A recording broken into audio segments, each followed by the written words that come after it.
Welcome to the Finding the Magic podcast, where books come alive. I'm Tricia Copeland, a fiction author and host of this show. If you love books, finding great reads, and hearing about the story behind the story directly from the authors, this is the place for you. Whether you like fantasy, science fiction, dystopian, or romance titles, I think you'll find something to love in my playlist. Listen in to discover something magical about a book or two today. Welcome, Lauren. Thank you. Super excited to have Lauren Lipp. She is a romance author are you from Wyoming? I'm not. I'm from Northern Colorado. Okay. We met in Wyoming in Yes. Laramie at the Bonsai and Books or something like that. The Bonsai bookstore from Cheyenne and the Blue Mountain bookstore, Bonsai and Blue. I think that was it. Blue Mountain bookstore from Laramie hosted in November. So that was super fun. Sadly, Blue Mountain bookstore is online. So you Okay. can visit their bookstore online. And I think there's talk of like a mobile book truck for the summer or something. So Oh, that might fun. be very cool. Yeah. But I think Bonsai is closed now. So that was sad. But Yeah. Yeah, yeah. I was sad to hear about that. But that event was really fun. I was happy I was able to attend that. Yeah, it was super fun. I didn't know what to expect, but I love Laramie. We go there as much as possible. So, yeah, it was fun to do. Yeah. Well, Lauren's book is Dare You to Choose Truth, right? The Yes. Set List Secrets series, and there's a bus on the front cover. So I'm thinking this has to do something with a music theme, right? Yes. Yeah. Yeah. Most of the novel actually takes place on a tour bus. So that's where the bus is. That would be a setting that would be challenging to write, I would think. Yeah, it was. It's funny because when I initially had the idea, and it's a series, so most of the books, excluding a prequel that I wrote, will also take place on a tour bus. And going into that, I thought, oh man, what am I getting myself into? Can I set a book on a tour bus? Is this going to be challenging? And there were parts that were challenging, but overall, it was actually really fun. No, So. I can imagine some really fun scenes with those parameters and those restraints, I guess. Yeah. Forced proximity. I mean, you got a lot of tropes in there. Oh yeah, you can't write a book set on a tour bus without forced proximity. It is the most forced proximity. Except maybe Artemis, right? So, Yeah. we'll jump in, tell us about the characters. Who are we going to meet here?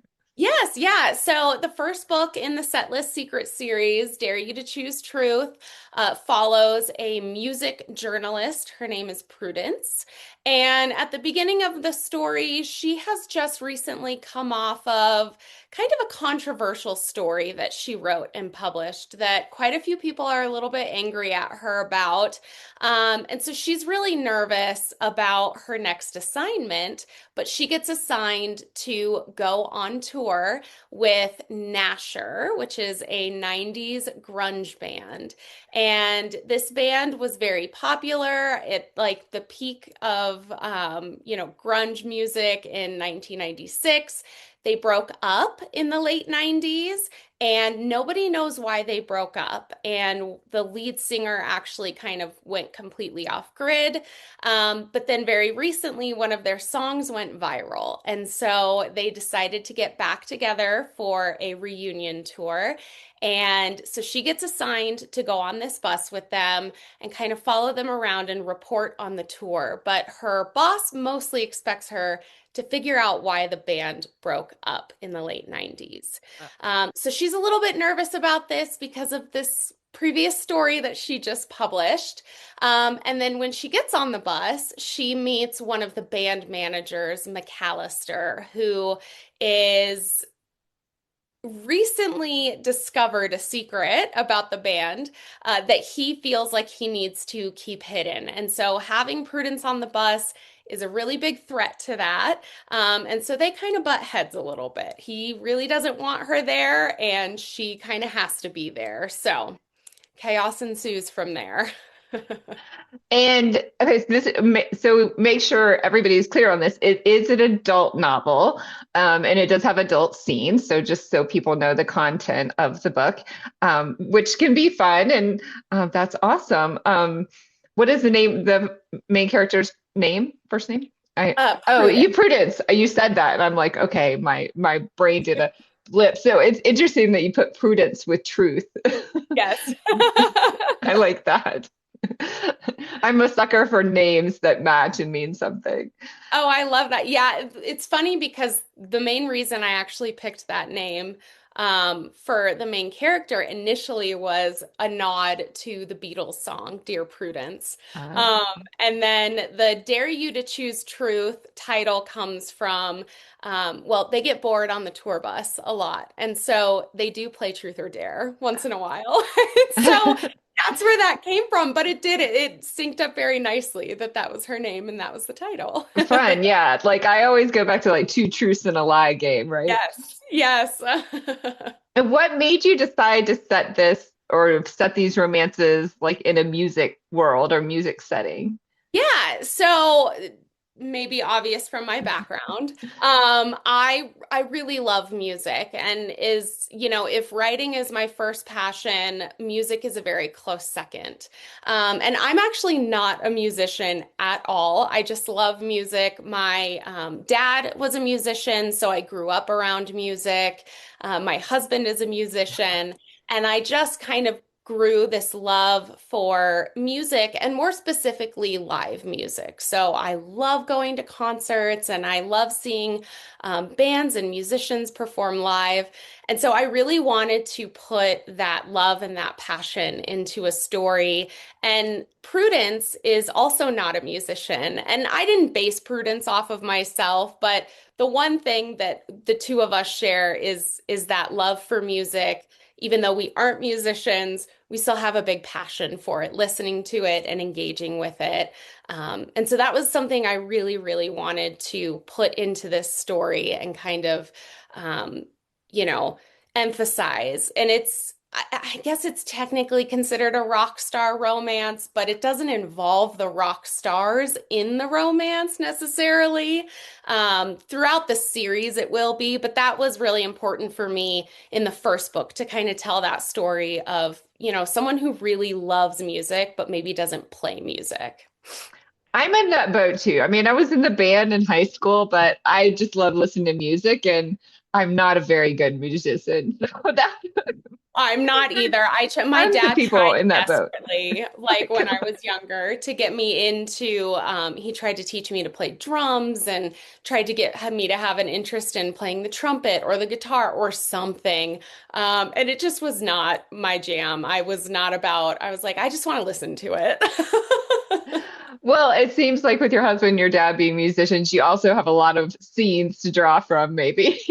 Yes, yeah, yeah. Well, and it's great too because I have a lot of knowledge about music, but not super technical knowledge about music.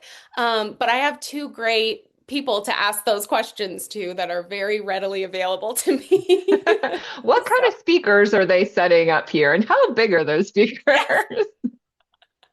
All the things that you don't really think about, but you're in a scene, and especially, later on in the series that will come out later, those ones are based on some of the musicians in the story. So especially when I get to those scenes, describing playing a guitar, I'm like, I have no idea. You put your fingers on the strings. Yes. Well, my other question would have been, well, is this speaker big enough to have sex on? Right? Yeah, well, you know what? For a spicy romance novel, that might come up. I'll keep that in That mind. might, yeah. Gotta make sure your facts are right. Right? Or the Yeah. person will be like, no, that speaker is way too small. That would be really uncomfortable. Well, and somebody would find that and be like, absolutely not. That's not possible. So I'll make sure You it's messed it up. possible. Yeah.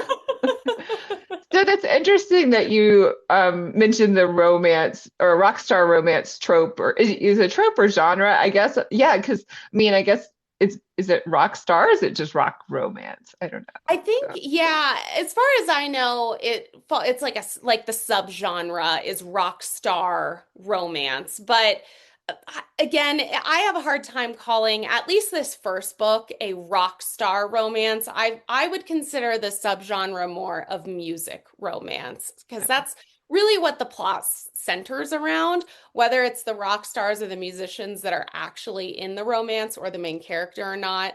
I still feel like it falls under that subgenre. right, yeah. Is that one you could actually choose on Amazon when you're publishing? Rockstar Romance? Yeah. Yes, it Oh, is. cool. Yeah, yeah, yeah. You could really, yeah, I mean, I'm kind of in the clean romance section, so I hadn't noticed that one before, but Yeah. fun. Yep, it's in there. So is it a happily ever after? Do we get or a happily for now or Yes, yeah. So, all my books are happily ever afters, and the series, I guess they could be read as standalones, but they do really interlock with each other. And the romances, each book is a happily ever after. But throughout the series, I really do also want to tell this story of why the band broke up and how they got back together and Okay. kind of mending this friendship too. So hopefully that'll lead to this like bigger overall happily ever after too at the end. That's a very cool premise. I don't think I've seen that done in a romance series before. Like seeing like I mean, it's kind of almost like, yeah, now kind of what am I thinking of it? Sort of like, I don't know. Anyway, I can't think of something off the top of my head, but you have a little story going on in the front, and they Yes. may just be like 30-minute series, but then you have this overarching like storyline. That's very cool. That's Yeah, really thank sweet. you. Yeah. Yeah. Get that feel good in there. Well, the romances are feel good. I guess you get a bonus feel good. Yes, yeah, it is. It's kind of like a two for one. You know, each book has its own kind of character arc and plot arc, I guess I should say. But that's really what I'm trying to build is this overarching arc throughout the plot of the band and this like found family trope, because I love that trope as well. So, And so I'm guessing each book is going to be one of the band member, the same band, Nasher, this theoretical or made up yeah, band. So it's either going to be one of their band members or someone affiliated with the band, right? yes, yeah. So this first book obviously does the main characters aren't anyone in the band. But I have a follow-up. The second book is actually a prequel, which will take place in the late 90s and kind of show this band since we've gotten to know them in the first book. And they're just these grumpy old guys that, you know, argue with each other all the time and have this really obviously like not dark past, but it's obvious there's a lot between them. And so the prequel really does dive into that, and that follows the romance of one of the band members. And then the book after that follows the romance of the drummer of the band. And then the final book does still follow musicians, but it follows the opening band that has been on tour with them. So they're kind of weeded throughout the rest of the series. It follows their romance story. Oh, neat. Yeah, so I'm guessing like these characters might be 40s or 50s, I guess Mhm. in present day. Yes, yeah, present day, late 40s, early 50s. Okay, fine. And I was about to say you seem much younger than me, but like the mid to late 90s was like my like prime. I shouldn't say that. I'm in my prime every year. But Yes, absolutely. but that was like my prime when I had the most time to do things like listen to music. So Yes. anybody that but the thing now is with me, I mean, my kids listen to music from the 70s now. I mean, Mhm. they love the yacht rock or whatever. So the great thing is anybody can go back to any genre that they want to now, which is so cool. Yeah, well, and that was another thing that I wanted to really infuse in that story is especially with, you know, when old songs get popular again, especially through things like TikTok and Instagram and social media. What does that look like, especially for these bands who not only have broken up, but haven't spoken to each other and are in completely different areas? And I just love 90s music. I grew up in the 90s, and so that just felt like a really fun place for me to kind of live and create, especially since I was creating this fictional band. And I wanted, because my husband is a musician, I wanted to have him help me actually write some actual songs and really base them off of, what grunge music sounded like in the 90s and what would this band sound like and what would they sing about. And so that was really fun to play around with. So did he actually write some music and create it? He Oh did, my yeah. goodness. So for the first book, there are 3 songs. 2 of them are original, like songs that they had written and recorded in the 90s, that, they're back out on tour performing. And then he also wrote a 3rd song for me, which gets explained throughout the story, but it's that the lead singer is writing while on tour. So yeah, and so it has like the lyrics in the back of the book, and the lyrics are sprinkled throughout, but like I have the full songs listed, and so yep, I have 3 songs for this one. That's so cool. And are there links in the book that you can download or listen to the songs? Is that how it I works? Or don't have, hopefully you have to yeah, buy them. You I should, don't have yeah. links for the recordings. Mhm. I'm working on it though, because that's my goal, and especially what I would love to do is add at least one new song per book so that by the end of the series, I have like a nice little album, I Or a guess. CD, right? Yes, yeah. An So, album or a CD. yeah, something cool like that. So, yeah, I don't have the recordings available yet, but that is in progress. That would be, yeah, that's so cool to be able to pair that with, yeah, because I love making playlists for all my books, just like the theme of what I'm thinking of. I go find a song and I'm listening to the music when I'm writing, and I Mhm. have some playlist on Spotify and SoundCloud or something somewhere that somebody probably doesn't really ever see, but I think it's fun. Yeah, no, I do the same thing too. I consider that almost as like part of my outlining process is like playlist creation for each of my stories. It's fun. Yeah, and then I go down a rabbit hole of looking for a certain song, and I'm like, I just lost 30 minutes doing that. Oh, so that's like the epitome of being a writer is falling down so many rabbit holes. Yes, yes. Well, this is very cool. Thank you so much for sharing your book. Tell everyone where we can find it. Yeah, definitely. So, Dare You to Choose Truth, it's available through Five Prince Publishing. And so it can be found on the Five Prince Publishing website, which is fiveprincebooks.com. It's also on Amazon, Barnes and Noble, and Ingram. Fine. Well, and what is your website? My website is Lipp Romance, Lipp romance.com. Oh, fine. I just realized lip and lips Yes. and kissing. Is that why you chose that name, or Yeah, so Lipp is I like it. actually it's not technically a pen name. Lipp is my married name. Oh, Um okay.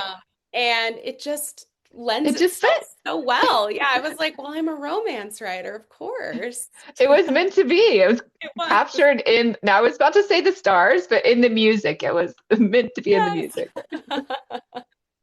Yeah. And do you have a title for the next book, which is a prequel? Do you have a title for that one yet? I do. So the next book is called Cross Your Heart. And that one I am still in editing right now with my amazing editor. And so hopefully that will be out late summer, early fall. Fun. Well, Lauren, thank you so much for being here. And please let me know when you release your next book, and we'll come and talk about that one. Yes, thank you so much for having me, and I will definitely do that. Thanks. Bye. I hope you enjoyed this episode of the Finding the Magic podcast. I'm your host, author and podcaster Tricia Copeland, and I love getting behind the scenes. If you like the podcast, make sure to subscribe and stop in each week to discover new authors and books. Thanks for listening, and until next time, keep finding the magic.